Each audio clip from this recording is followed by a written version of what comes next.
Nosotros somos estudiantes de la Universidad Andina del Cusco y en esta oportunidad vamos a presentar el trabajo titulado Contaminación de suelos por radiactividad dictada en la clase de Contaminación de suelos por el magíster ingeniero Teodoro Guarua Chipani. Los integrantes son Gutiérrez Guarua Harold Gonzalo, Guayani Erotaipe Merani Esmeralda, Guamán Quispe Maricheli, Mejía Guamán María Soledad, Tacusi Graviel Geraldine Nicole y Zúñiga Santos Luz Adara.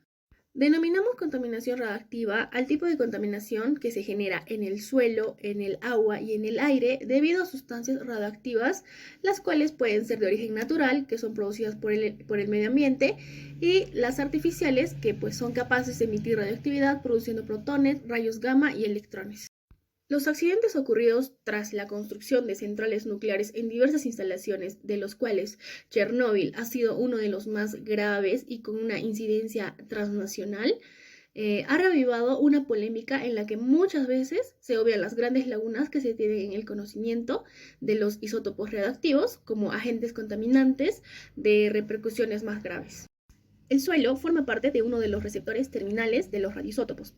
Su presencia en este medio edáfico se debe a la existencia previa como componente del sustrato litológico o bien de radiaciones cósmicas. En este caso, generalmente se tiene una distribución amplia, pero de concentraciones bajas. En este otro caso, se distribuyen en áreas más reducidas, pero de forma mucho más concentrada, lo que causa que este sea un riesgo inherente a la actividad de las centrales nucleares y que forme parte de una de las causas principales del impacto ambiental que producen estas mismas debido a la presencia de una cantidad inusual y elevada de isótopos radioactivos. Sin embargo, existen otras fuentes de radioisótopos procedentes de la contaminación derivada de las actividades en las que el hombre emplea, por ejemplo, la energía nuclear en forma de defensa, centrales nucleares, medicina, investigación. La contaminación por radioinducidos. La liberación de las radiaciones en el ambiente ha puesto en manifiesto la necesidad de poder conocer cuáles son las consecuencias de este en el ambiente y los demás seres vivos. Para ello se recurrió a diversas fuentes bibliográficas, las cuales nos dan como escenarios principales la parte de accidentes, como lo ocurrido en Ucrania, en Chernobyl en 1986. El otro son pruebas nucleares, las cuales, por ejemplo, se realizaron en Inglaterra en 1952. También se considera la parte de la bomba atómica en Hiroshima y Nagasaki, así como las pruebas que se realizaron en Álamos, Estados Unidos. Escala Internacional de Clasificación de Accidentes. Esta escala fue aprobada en 1990, conocida internacionalmente como INES, Escala Internacional Nuclear y de Sucesos Radiológicos, la cual se fundamenta mediante 3 criterios. El primero es el impacto fuera del emplazamiento, el siguiente, el impacto dentro del emplazamiento, y posterior a esto tenemos la degradación de la defensa en profundidad, contemplándose 7 niveles, siendo el 1 el más básico, y el 7 con accidentes mucho más graves. Características y evaluación de una situación post-accidental. Como sabemos, dentro de un accidente nuclear se liberan diversos elementos tales como el yodo en los gases nobles e incluso los productos de fisión. Estos eventos requieren de una mano de obra bastante especializada para poder evitar su contacto, ya que pueden tener como vías de exposición tanto externas como internas. En caso de la intervención, hablamos de medidas, las cuales se toman para poder reducir los riesgos de su exposición, ya sea en instalaciones nucleares, instalaciones radioactivas o el transporte. Además de ello, se sabe que se dividen en 3 etapas. La primera es preemisión, donde se realizan diversas medidas de contingencia, tales como el confinamiento. La siguiente etapa, que es emisión, es la parte donde se realiza todo lo que son los planes de recuperación de lugares afectados. Y como tercera etapa tenemos la posemisión, donde se evalúan si estos han funcionado y si se debería seguir o ya han regresado a su estado normal. Evolución de la radioactividad depositada tras accidente. Si ponemos en caso de un accidente nuclear hipotético, sabemos que estos liberan gran cantidad de elementos radioactivos. Los radionucleidos pueden aparecer tanto en diferente forma química y física. Esto depende mucho de la condición de liberación, transporte y las propiedades de estos elementos que se han considerado. Y se subdividen en 3, en aerosoles, gases y particulados. En el caso de las explosiones nucleares, estas características diferenciales de estos grupos producen un fenómeno conocido como fraccionamiento, en el cual la mezcla de estos isótopos del pozo radioactivo cambia con la distancia y el tiempo en su dispersión atmosférica. En los accidentes, en reactores nucleares, la fracción del inventario del núcleo liberado depende tanto de la parte del escenario concreto como de las propiedades físico-químicas. De los diversos radionucleidos liberados destacan el estroncio y el cesio, por su importancia en la radioprotección, además del tiempo largo de desintegración que tienen y las cantidades emitidas al ambiente por accidente. Comportamiento del cesio en un sistema suelo-planta. Como sabemos, el cesio es un producto de fisión, el cual se produce en grandes cantidades en reactores nucleares, siendo un emisor beta-gamma. El cesio forma solubles, compuestos solubles, fijados en su mayor parte por elementos misáceos constituyentes del suelo. Se sabe que el 85% del suelo queda inmovilizado a nivel de las arcillas, por lo que solo una pequeña cantidad quedaría disponible para las plantas. El cesio, al igual que el resto de metales pertenecientes al grupo de los alcalinos, forma sales solubles con el agua, los cuales son absorbidos por la planta por vía radicular pasando por la cadena alimenticia. La presencia de la materia orgánica es determinante para el cesio, ya que cuanto más rico esté el suelo en cuanto a materia orgánica, menos cesio va a haber.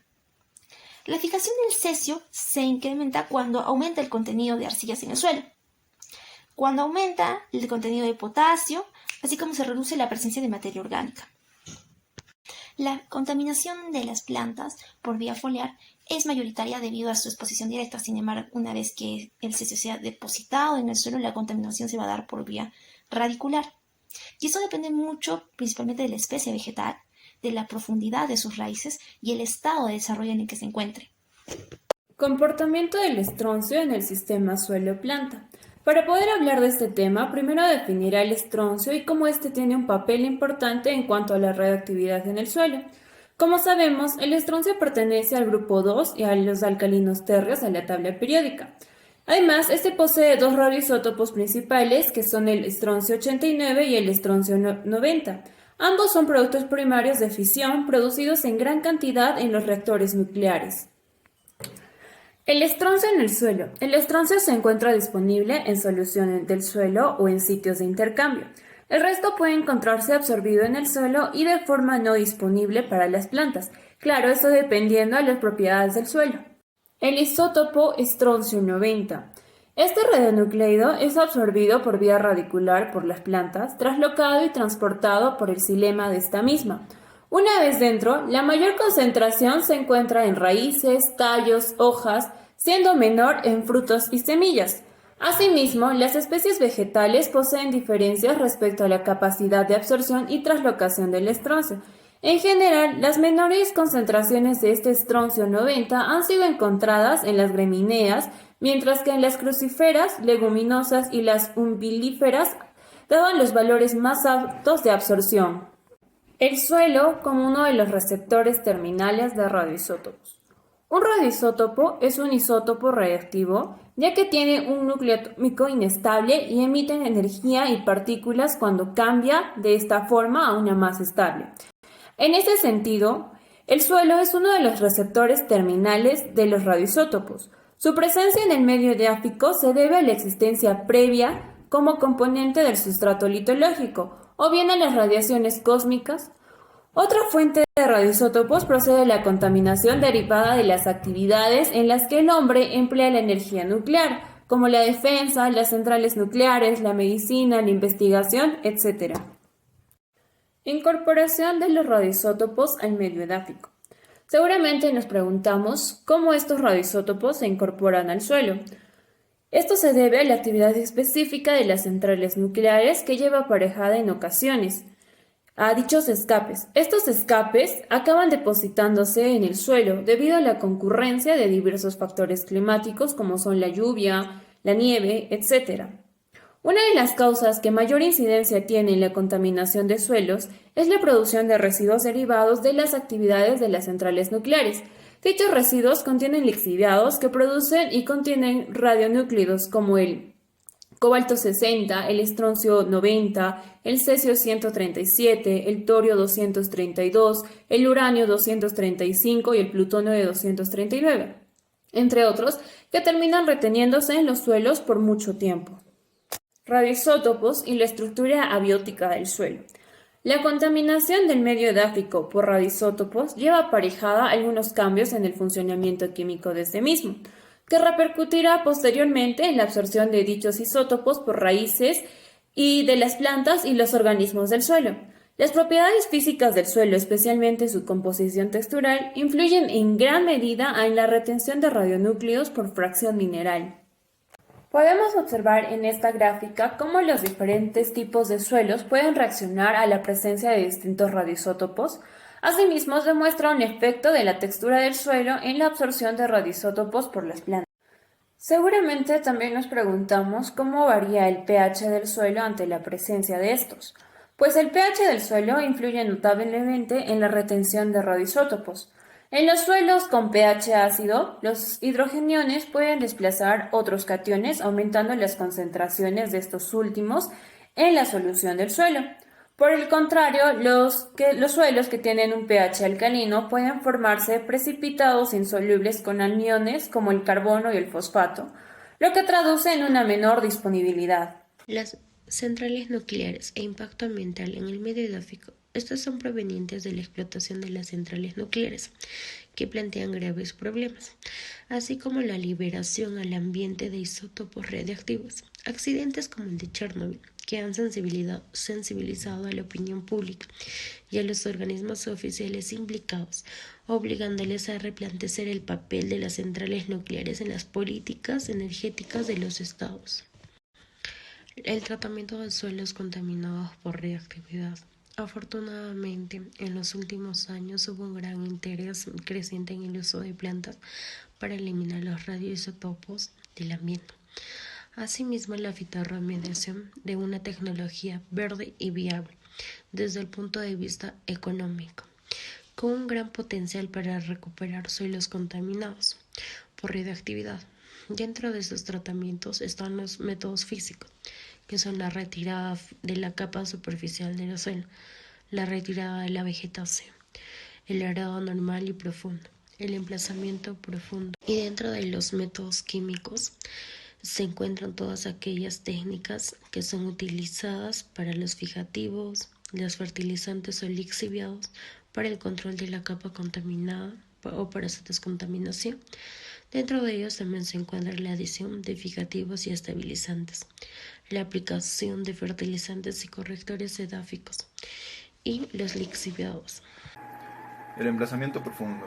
El emplazamiento profundo es una técnica que consiste en la reubicación de la capa contaminada a una distancia de 50 a 100 centímetros de la superficie. Esta técnica reduce la transferencia de contaminantes a la vegetación vía radicular, es decir, por las raíces, además de que puede llegar a una eficiencia cercana al 100% de descontaminación, debido a que la contaminación del suelo afecta normalmente los primeros centímetros de este. Dada la dificultad de predecir la evolución de ese suelo con el tiempo, se recomienda la adición de fijadores e inhibidores. Los fijadores, como polímeros, arcillas, resinas o asfaltos, antes de cubrirla finalmente con tierra, e inhibidores para el control del crecimiento radicular. Por otro lado, esta zona debe estar en constante seguimiento y registrada para el conocimiento del público. Lo malo de esta técnica es que conlleva la alteración y pérdida de fertilidad del suelo. El proceso de revegetación es lento y en explotaciones agrícolas los primeros cultivos son de menor calidad. No es recomendable su aplicación en suelos con un horizonte rocoso cercano a la superficie, ya que no se cumple con el tema de profundidad. Existe un riesgo de afectar a la capa freática si es que ésta se encuentra cerca de la capa contaminada. Métodos químicos. Los métodos químicos abarcan todas aquellas técnicas que utilizan productos fijativos, fertilizantes o lixiviantes para el control de la capa contaminada o para su descontaminación. Adición de fijativos y estabilizantes. La adición de fijativos y estabilizantes permite conseguir una estabilidad de la superficie, protegiéndola de los agentes erosivos y evitando la dispersión del material radioactivo. Dentro de los productos fijativos podemos encontrar a la espuma de poliuretano, la grava, asfaltos, aceites, polímeros y pinturas. Y en los productos retardantes podemos hallar al cloruro cálcico, cloruro magnésico, lignosulfonato cálcico, ligninas. Los fijadores pueden ser aplicados como un primer paso durante el tiempo necesario para la toma de decisiones, así que resultan ser una buena medida correctora de carácter temporal. El lado negativo de esta técnica es que imposibilita el uso de la zona, aparte de ser de carácter restrictivo para la vida animal y vegetal, además de necesitar una continua vigilancia de la capa fijada y la presencia de un sistema de drenaje, ya que existe un aumento de la escorrentía superficial. Por otro lado, gran parte de estos fijadores son fitotóxicos o tóxicos para las plantas, además de ser poco biodegradables, generando así futuros residuos a gestionar. Aplicación de fertilizantes y correctores edáficos. La aplicación de fertilizantes y correctores edáficos se realiza para corregir las propiedades del suelo, mediante la competencia establecida contra los radionucleidos liberados. Los fertilizantes más frecuentes vienen a ser los potásicos, los nitrogenados, los fosfatados, así como compuestos orgánicos, minerales arcillosos. También tenemos el fosfato amónico, el potásico y el calio. Bueno, los cuales pueden lograr una reducción del orden hasta del 75% dependiendo del tipo de suelo, el tipo de contaminante y la disponibilidad. Una reciente investigación realizada en Suecia demostró que la absorción de cesio por parte de la vegetación disminuye tras la adición de fertilizantes ricos en potasio, y la aplicación de fosfatos solubles reduce la absorción de estroncio, además que la adición de arcillas, específicamente la kaolinita y la montmorillonita, disminuyen la absorción de los radionucleidos. Esta técnica presenta algunos inconvenientes al igual que las técnicas pasadas, en las que podemos encontrar la variedad de eficacia según el tipo de suelo, el tipo de contaminante y la disponibilidad del fertilizante en el mercado. Además que existe un riesgo sobre la generación de efectos negativos sobre el suelo y su aplicación está sujeta a unas dosis recomendadas para no producir efectos irreversibles. Lixiviación forzada. Esta técnica consiste en provocar la extracción o el movimiento de los contaminantes mediante la adición de productos específicos, pudiendo ser estos la irrigación de agua o soluciones especiales.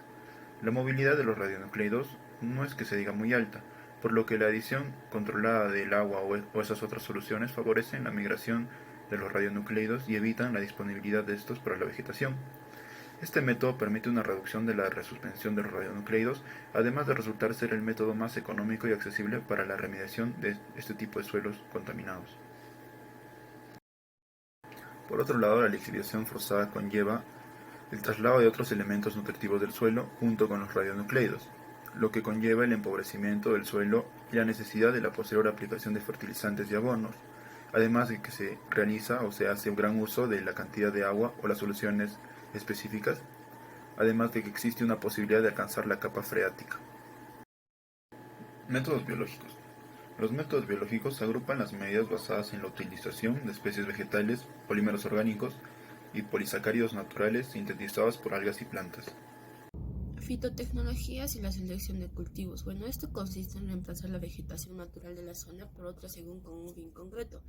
Esto se puede establecer en tres grupos. Una, la selección de especies vegetales con una gran capacidad de absorción de la contaminación vía radicular, consiguiendo la denominada fitodesactivación del suelo. Y la segunda es la selección de especies vegetales con una mínima absorción de los radionucleicos vía radicular, para así, aunque el suelo permanezca contaminado, el producto podría resultar apto para su consumo. Y el tercero es el cambio de cultivos con un menor impacto radiológico para la población, como es el caso de cultivos industriales. Un ejemplo sería el algodón. Es vegetal descontaminante. Bueno, esta técnica consiste en retirar la vegetación junto con los primeros centímetros de suelo que se encuentran retenidos por una red de raíces. Bueno, esta medida correctiva consiste en la utilización de placas de césped o bien en la siembra de especies preseleccionadas. Con esta propiedad podemos desarrollar un entramado radicular muy denso, obteniéndose de una especie de tapiz que aprisiona las partículas del suelo contaminado por los radionucleicos. Utilización de polisacáridos u otros polímeros. Bueno, este consiste en la adición de polisacáridos o polímeros a suelos contaminados para fijar la zona contaminada. Este consiste en proteger de la acción de los agentes erosivos o bien a modo de gelificante o de floculante en medios con alto contenido de agua. Otros métodos que se encontraron son la restricción en el consumo de alimentos, que consiste en la confiscación o retirada de aquellos productos contaminados. Esta medida protege a la población del riesgo de expansión interna por el consumo de alimentos con niveles altos de contaminación. Luego está el cambio de suelo, que esto consiste en la creación de zonas forestales o el cambio de los cultivos. Esta última propuesta está muy relacionada con la selección de los cultivos o con el proceso de productos alimenticios. Y el tercero es el procesado de los productos alimenticios. Bueno, ciertos productos alimenticios pueden ser tratados para así sea apto para el consumo. El tratamiento puede realizarse en el mismo producto o bien en un eslabón anterior de la cadena alimenticia, como es el caso del pasto para la obtención de carne de vacuna limpia.